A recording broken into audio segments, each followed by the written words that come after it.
Hi all, Rick here. Cause and effect in Star Trek The Next Generation saw the displacement of the USS Bozeman 90 years into its future, and stranded here.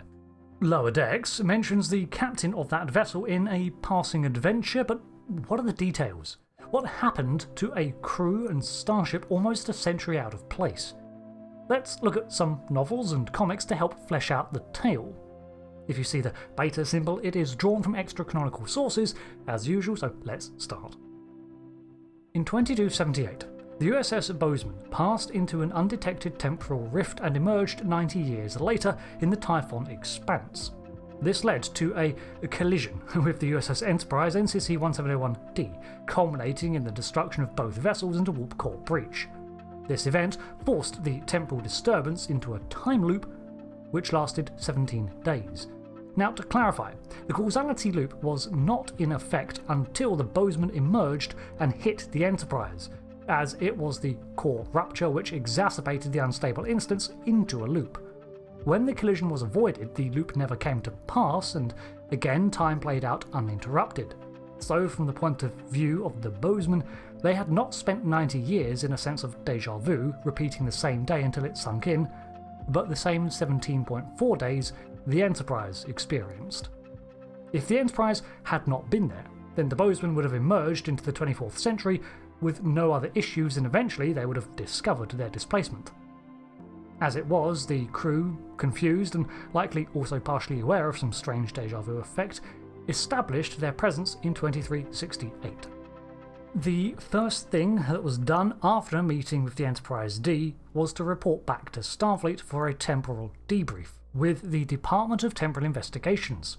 During the discussions, it was established by agents Dolmer and Luxley that the disappearance of the Bozeman and its crew was too ingrained with the timeline to send them back again. In essence, the crew was now stuck here.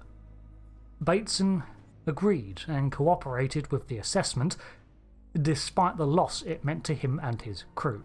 He contemplated retiring from Starfleet, finding it unlikely he'd be able to adapt during psych evaluations and counselling. But thanks to learning of the also displaced Scotty, among giving himself time to grieve, he and the majority of his crew acclimated. The ship and crew were assigned to operate from Starbase 12, near the Klingon, Federation and Romulan border. For the following 3 years, the Bozeman was given some minor upgrades, and thanks to the Federation's tardiness, pragmatic reuse of older ships, the Soyuz class, along with many others of the late 23rd century vessels, were still a common sight in the Federation. Miranda, Excelsior, and even Constitution-class starships, components and updates were familiar to a contemporary Federation. So the Bozeman continued in its service, its crew granted up-to-date uniforms, and they were taught the newest additions to the fleet. While overwhelming, this was factored in with around 3 years in which the crew rotation was kept minimal, ensuring that they had familiarity among each other, a centre from which to establish themselves in this new era. It looks like they were granted exploratory and survey missions in the Beta Quadrant, judging by their next mention. In 2371, the Bozeman was still in service and was mentioned in Generations, when it had to make a course correction thanks to the destruction of the Amargosa star. However, this year would see the retirement of the Bozeman, as it was recalled to Starbase 12 for decommissioning. But there was a surprise waiting for them: the construction of a new starship, one of the early Sovereign vessels, out of prototype testing and ready for commissioning. The USS Honorius was nearing completion and was being finalised. Unfortunately, the loss of the Enterprise D had changed things. Somewhere in the Admiralty, the decision was made to take the Honorius and rechristen it the Enterprise E. But Captain Bateson would not be the commanding officer.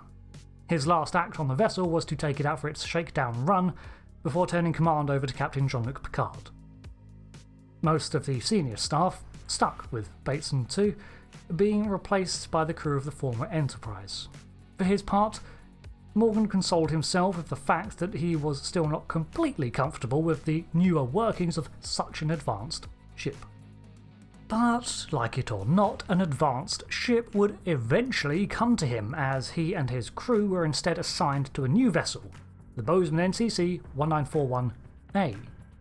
This was constructed at Starbase 12 with some of its final adjustments undertaken by Captain Montgomery Scott.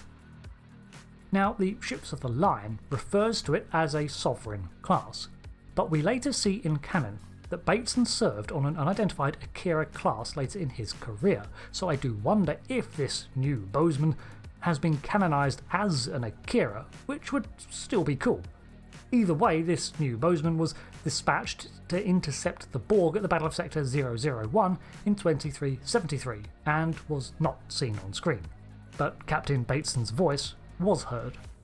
In 2381, he was sent undercover after the Packlid's planet was destroyed.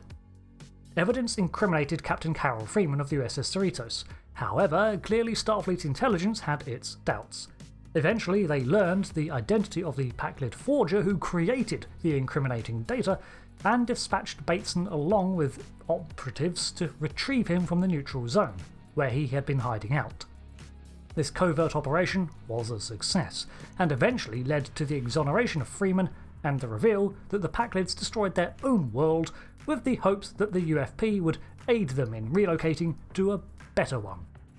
If you think this sounds like a bad plan, then you are correct and possibly unfamiliar with Packlids.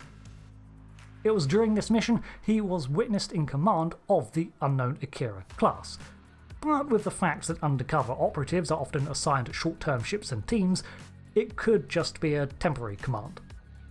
The Bozeman, whatever version, was still operating around the neutral zone by the time of Star Trek Nemesis. After this, the Star Trek First Splinter timeline has him assigned to the USS Atlas, another Sovereign-class starship, for the next 3 years. However, by this point, most of his 23rd century crew were now scattered throughout the fleet on different assignments. But it seems after 13 years in this new era, they were probably feeling more grounded. So, it was noted that as a captain, he was certainly of that era. It was noted that he was far more certain of his own decisions, crew and ship, than any superior officers at Starfleet Command. Although respectful and cooperative, he was used to the greater unilateral decision-making present in the 23rd century. Fortunately, it seemed that he had a good understanding of Starfleet's own decisions and seldom came into conflict with orders. But for example, he was known to undertake a course of action without official approval because he knew he'd get it anyway. It looks like he continued to operate around the Beta Quadrant in both exploration missions and other higher risk scenarios. The Typhon Expanse, where they were displaced, the Amargosa Star Cluster, the Neutral Zone Excursion, and Starbase 12 are all situated around this quadrant, with the only outlier being when the Bozeman was recalled to defend Earth from the Borg, in the midst of, the Dominion War. For the most part, he retained the same command staff he was familiar with from his own era, until over a decade or so they drifted apart thanks to new placements. So that is what happened to the Bozeman, its crew and captain, in the years after the Cause and Effect episode, which brought them to the TNG era. Apocrypha repeatedly has placed them on newer ships, and we may see that in canon too, but overall, the Bozeman itself is never 100% confirmed on screen as being retired or continuing on. Personally, I like to think this unnamed Akira is the second Bozeman, but it could be anything. Thanks for watching this breakdown, and until the next one, I've been Rick, and goodbye.